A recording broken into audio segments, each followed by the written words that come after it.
In feudal Japan, if you broke your word, you were expected to kill yourself. Today, you just mute the group chat.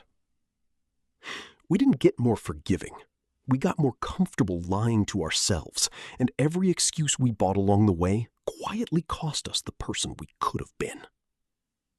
Stick with me, because by the end of this, you're going to have a hard time making your next excuse without hearing this story in the back of your head.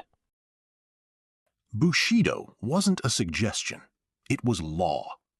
A samurai's word was absolute, but say it wrong, break it once, and there was no explanation that saved you. Not one. Failure wasn't something you processed quietly at home. It was public. It attached itself to your name, to your family, to the Lord you served. Therefore, there was no version of "it wasn't really my fault."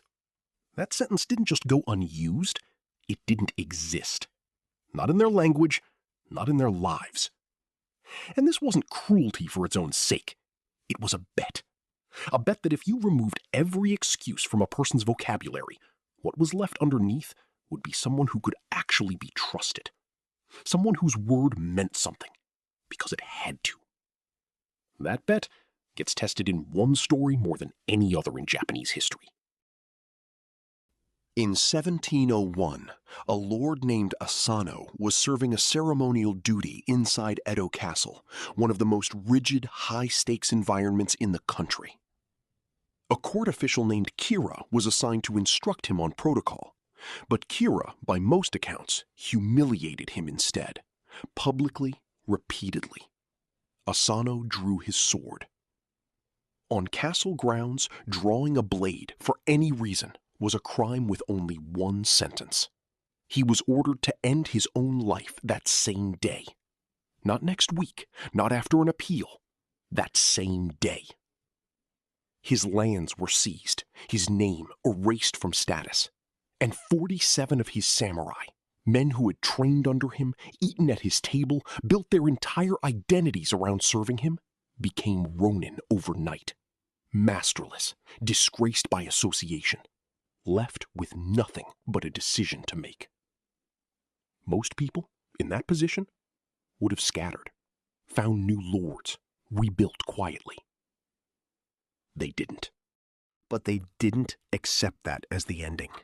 Their leader, a man named Ōishi Kuranosuke, understood something the others needed to learn fast.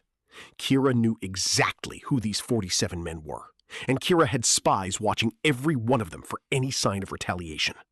One wrong move, one visible plan, and the entire vendetta would be crushed before it started. So Ōishi did something almost harder than fighting. He disappeared into the pleasure districts of Kyoto. He drank, he gambled, he let himself be seen falling apart night after night in front of strangers who had no idea who he really was.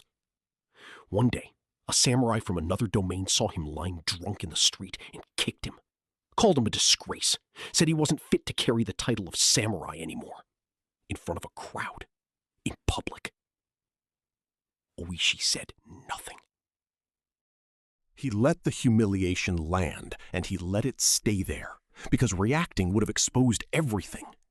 Some of the other Ronin did things that are almost harder to say out loud than the humiliation itself. A few divorced their wives, not out of anything the wives had done, but so their families wouldn't share the punishment when the plan finally happened. They said goodbye without being able to explain why. For over a year, this continued. No shortcuts. In December of 1702, snow on the ground, they moved. They split into two groups and stormed Kira's mansion in the middle of the night. But before anything else, one of them shouted to the neighbors that this was not a robbery. It was a lawful act of vengeance for their lord, so that innocent people wouldn't panic or come running into danger for no reason. They found Kira hiding. And here's the detail most people don't know. They didn't just kill him outright. They offered him the same knife Asano had used to end his own life. A chance to die with the same honor Asano had been forced into. A chance to make it right, on his own terms. Kira said nothing. He didn't take it. So they ended it themselves and carried his head to Asano's grave, so their lord, wherever his spirit was, would know the debt had been paid in full. Then they did the part almost no one expects. They didn't run. They turned themselves in, fully aware that avenging their lord, however honorable, was still a crime against the law. All 47 were sentenced to death, and every single one of them accepted it. No pleas, no one blaming another to save himself. Therefore, they paid the full price, in full, without negotiating it down even once. A year of humiliation, one night of action, and a death sentence accepted without a single word of protest. That's the standard. Now let's talk about yours. You miss a deadline, it's the Wi-Fi's fault. A relationship falls apart, it's always the other person. Every time, different person, same story, and somehow you're never the common variable. A goal gets abandoned, it just wasn't the right season of life. You said you'd start the business this year, but the market's bad right now. You said you'd get in shape, but you've just been so busy. You said you'd finally finish the project you've been talking about for 3 years, and if you're honest, you haven't even opened the file in months, but you'll tell people you're still working on it. The job didn't work out, but it was always the boss, always the culture, never the pattern that keeps repeating with a different company attached to it. 47 men accepted execution without turning on each other. You can't accept a missed deadline without blaming your router. But here's the uncomfortable part. We didn't get weaker. We got smarter. Smart enough to dress our excuses up as self-awareness. Smart enough to borrow real words meant for real pain and spend them on the exact thing a samurai was never allowed to spend a single word excusing: quitting on ourselves. I'm protecting my peace. Sometimes true, sometimes just a nicer sentence for giving up before it got hard. It's not the right time.